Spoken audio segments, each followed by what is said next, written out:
इस्लाम धर्मर श्रद्धालुओं ପାଇଁ रमजान मास बेस महत्व बहन करुवा बेले भद्रक रे रमजान ईद इफ्तिकार महक स्वतंत्र नियारा। भद्रक सहर रे 30 रु ऊर्ध्व प्रमुख इस्लामिक धर्मपीठ गुड़िक एही पवित्र रमजान मासरे चलचंचल सह उत्सव मुखर होई उठिछि। मुसलमान भाई भौणी माने निष्ठार सह रोजा रखिबा सह समूह नमाज पाठक पाई मस्जिद रे एकाठी होइथांती। दीर्घ एक मास धरी निष्ठार सह रोजा रखी दिन को 5 थर नमाज पढ़ी प्रत्येक सक्षम व्यक्ति 2 प्रकार दान करिथांती। उपवास रहिबा द्वारा जणे भोकिला रहुतुबा भोकर वेदना बुझी पारिबा सह सेमानंकु दान धर्म करी पुण्य अर्जन करिबा सह शांति मिलिथाय। तेबे एही रमजान मासरे एक मास धरी उपासना करी दान करी बेस शांति मिलिथाय बोली कहिसंती श्रद्धालु माने। हम लोग का भी रमजान का महीना चला है, हम लोग रोजा रख रहे हैं। तो इस महीने में इबादत का महीना है। इस महीने को कुरान का महीना बोलते हैं और इस महीने में हम लोग का जो है कुरान शरीफ नाजिल हुआ था। तो इस महीना जो रहमत का महीना है और इसमें हम लोग इस महीने में जो है बोलते हैं ज्यादा से ज्यादा जितना इबादत करो उतना फायदा है। और इस महीने में हम लोग ज़कात फितरा वगैरह सब देते हैं गरीबों को। जो है हम लोग का सारे महीने से खास महीना होता है। इस महीने में हम लोग एक्स्ट्रा इबादत करते हैं।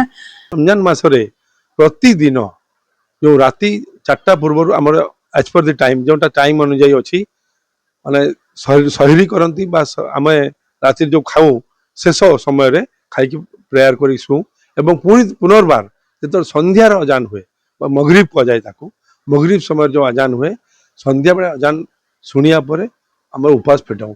उपास फिटेबार मुख्य उद्देश्य हूँ उपास रखु कहीं आपण मैंने जानी मोहम्मद जो आसिले पृथ्वी को सी इस्लाम धर्म प्रचार करते। इस्लाम धर्म मूल मंत्र हूँ नमाज रोजा हज जकात फितरा ये सब आमर मूल मंत्र अच्छी। तत्सहित जो रमजान रोजा उपास ये उपास हूँ रोजा जहाँ कहुए आपण मैंने कहती रोजार मुख्य उद्देश्य हूँ भगवान समस्त लोक को परीक्षा करती। मोहम्मद कही जो मनीष जदि गोटे टाइम भूकिला न खाए न पीए से निजे अनुभव कर अन्यर भोक उपास कि मनीष अन्य जड़े उपवास भोक रही कौन असुविधा हुए ये जिनिस निजे केबे से गाँव परिवार हो अन्य को भोकिला उपास देखी पारिबनी। रमजान मास विशेष करी इस्लाम धर्मावलम्बी बेस गुरुत्वपूर्ण बहन करिथाए बोली कहिसंती धर्मगुरु।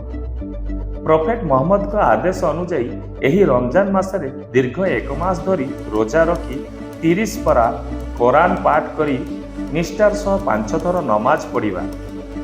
प्रत्येक सक्षम व्यक्ति मुख्यतः 2 प्रकार दान फितरा और जकात प्रदान करने सह निजर आयर 2.5% दान करिथांती। तेबे एही पवित्र रमजान मासरे धर्म करने सह दान कले 7 गुणा पुण्य मिलिबा सह अनेक अपकर्मरु मुक्ति मिलिथाए बोली कहिसंती धर्म। इस्लाम धर्मर मूल मंत्र 5टी जिनस उपर आधारित। प्रथम होउछि एक ईश्वर को विश्वास करिबा, द्वितीय होउछि 5 थर नमाज पढ़िबा, तृतीय होउछि रमजान मासरे वर्षरे जो रमजान मास इस्लामिक कैलेंडर अनुसार आसे से रमजान मासरे मास सारा जो मानकर 12 वर्ष पूर्ण हो जाई थाए से माने मास सारा उपास करती। सकाळु सूर्य उदय ठारू सूर्य अस्त पर्यंत उपास किछ खांती पियंती नाही। सेही मास को रमजान मास कहा जाए। सेतिरे उपवास करा जाए।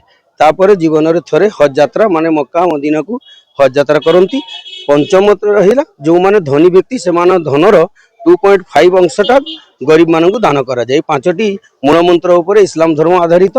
सेही माहौलटा अछि समस्त मनरे चलचंचलता अछि। भगवान को प्रार्थना करिबा, राति सारा उजागर रहिबा एवं कुरान पाठ करिबा, नमाज पाठ करिबा एवं आज राति को उत्सर्गीकृत करिबा भगवान को नाम रे। जेति धर्म अच्छी विशिष्ट धर्म दुनिया रे सबु धर्म रे ताको ओषा कह कि रोजा कह कि फास्टिंग कह ये सब जिनस से निर्धारित रही। आम विभिन्न ढांचारे आम ताको पालन करिताउ।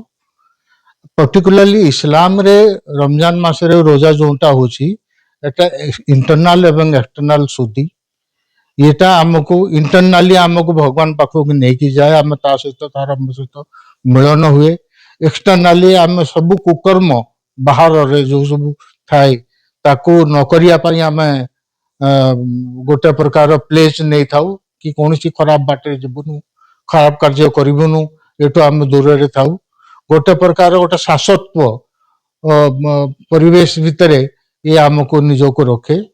ତାହା ଆମକୁ ମଧ୍ୟ ଶିଖାଇଥାଏ କି ଅନ୍ୟ ବ୍ୟକ୍ତି ଯାହା ପାଖରେ ସମ୍ବଳ ନାହିଁ ତାର ପରିସ୍ଥିତି କଣ ଥିବ, ଏଇ ଅବସ୍ଥାରେ ଯୋଉ ଅବସ୍ଥାରେ ଆମେ ଆଜି ଅଛୁ ଉପାସ ରଖିକିରି ତାର ଦୁଃଖ ଯନ୍ତ୍ରଣା ବି ଆମେ ନିଜେ ନିଭେଇ ଥାଉ, ନିଜେ ହୃଦୟଙ୍ଗମ କରିଥାଉ।